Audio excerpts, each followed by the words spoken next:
野猪在中国是濒危保护物种，却在美国泛滥成灾，美国对此头痛不已，望而生畏。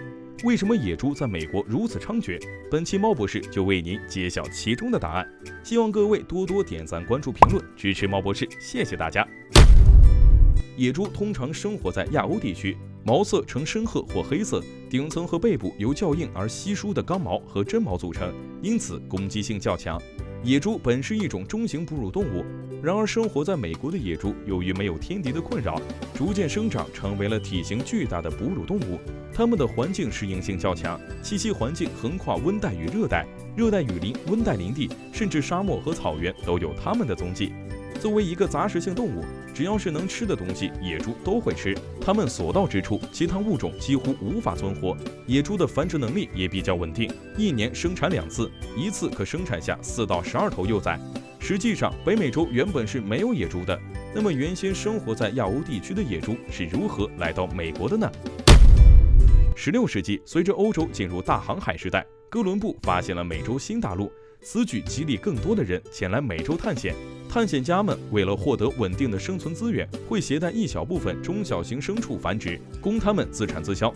家猪强大的生存繁殖能力以及杂食性，无疑成了他们最好的选择。于是，第一批家猪登上了去往美洲的邮轮。由于探险家们忙于开拓，疏于监管，部分家猪跑到了没有天敌的野外，慢慢变成了野猪。美洲地广人稀，河流山川交汇，对野猪来说简直就是天堂。野猪原本有许多天敌，豺狼虎豹、黑熊、猞猁都是野猪的天敌。然而，野猪是一种极具智慧的动物，自我保护意识非常强。面对天敌，它们会向族群发出信号，而且野猪的速度极快，很容易逃掉。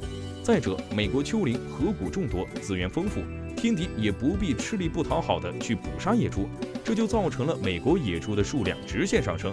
其中还有一个原因就是，早期美国人为了打猎会特意将野猪放生，这就使得本就不可控制的事态愈发严重，为美国后来爆发的生态问题埋下导火索。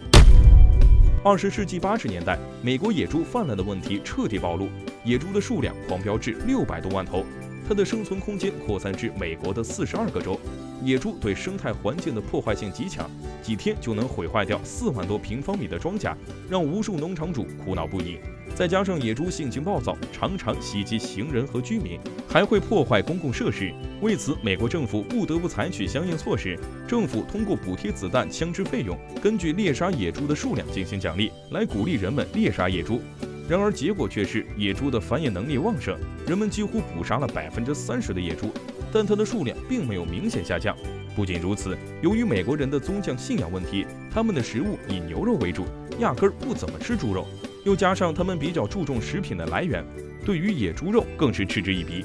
此外，还有一个重要的原因就是，跟他们人的烹饪方式有关。如果一份携带多种有害病菌的野猪肉没被煮熟，后果就可想而知了。